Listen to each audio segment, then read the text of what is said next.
Clases particulares en Ávila por Miguel Fernández Collado. Hola a todos y bienvenidos al canal Futuros Sobresalientes. Hoy vamos a ver la asignatura de Historia y, por cierto, si no estás suscrito, suscríbete, que es gratuito. También puedes unirte al canal y disfrutar de todas las ventajas. El tema de hoy son los romanos, así que poned atención que empezamos. Varios grupos, llamados latinos porque hablaban latín, viajaron desde los Alpes hasta el actual territorio de Italia. Cuando llegaron, los etruscos ya se encontraban ahí. La unión de estos grupos dio origen al pueblo romano. Al asentarse en el centro de la península itálica, se concentraron en aldeas que se unieron para defenderse y comerciar. De esta forma, surgió a mediados del siglo VIII a.C. la ciudad de Roma. En Roma convivieron varios grupos sociales, divididos. En ciudadanos tenían derechos y libertades, y los no ciudadanos carecían de ellas.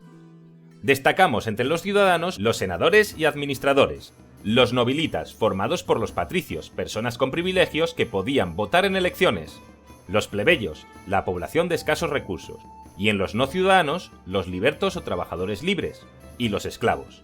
Las principales actividades eran la agricultura, la cría de ganado, la pesca y la navegación comercial y militar, y destacamos los oficios urbanos. Pasemos ahora de la monarquía al imperio. La historia de Roma se divide en tres periodos. El primero corresponde a la monarquía, el segundo a la república y el tercero al imperio. El primero se encuentra entre los años 753 al 509 a.C. Gobernaba un rey que tomaba decisiones y cuyo cargo era hereditario y vitalicio, es decir, de por vida. Durante este periodo, Roma fue gobernada por 7 reyes etruscos y latinos. El segundo periodo comienza en el año 509 a.C. Había un senado compuesto por 300 integrantes, el cual elegía a 2 cónsules o jueces superiores que dirigían el gobierno, aunque para tomar decisiones, ellos debían consultar al senado. La expansión de los romanos comenzó durante la República, conquistaron varios pueblos y lograron el control del mar Mediterráneo. El contacto con otros pueblos les brindó experiencia política y administrativa, y les permitió asimilar elementos de otras culturas, por ejemplo de la griega, de la cual tuvieron una influencia notable. La República llegó a su fin en el año 27 a.C., luego de que estallaron algunas guerras en las que distintos grupos luchaban por el poder. El imperio fue el último periodo de la civilización romana. Abarcó del año 27 a.C. al 476 d.C. El primer emperador fue el político y militar César Augusto, hijo adoptivo de Julio César, quien fue asesinado por los senadores al tratar de restablecer la monarquía durante la República. En esta última etapa, el gobierno estaba encabezado por el emperador, quien concentraba toda la autoridad. Era común conseguir el apoyo de los plebeyos mediante pan y circo, es decir, dándoles comida y diversiones como la lucha de gladiadores en el Coliseo. Vayamos ahora a la expansión y la organización del imperio. En su expansión, el Imperio Romano dominó territorios que hoy abarcan cerca de 40 países de Europa, Asia y África. Esto fue posible gracias a su organización y su control militar. Se requirió un numeroso ejército para mantener un imperio tan grande, que en lo político se dividía en provincias regidas por gobernadores designados por el emperador. Se construyó una extensa red de caminos, vías y puertos para comunicar a las ciudades y provincias romanas, que además favorecían el comercio. El denario de plata era la unidad monetaria del imperio, que se empleó desde principios del siglo I hasta finales del siglo III después de Cristo, y el latín fue su idioma oficial.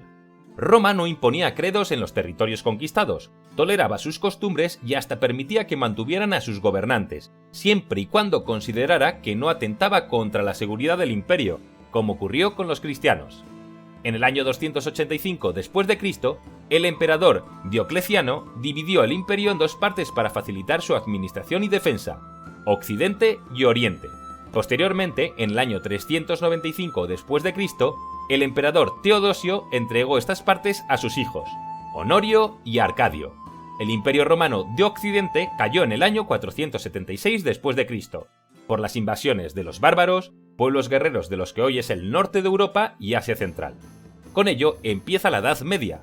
El Imperio Romano de Oriente sobrevivió hasta 1453, cuando los turcos tomaron Constantinopla, que era su capital.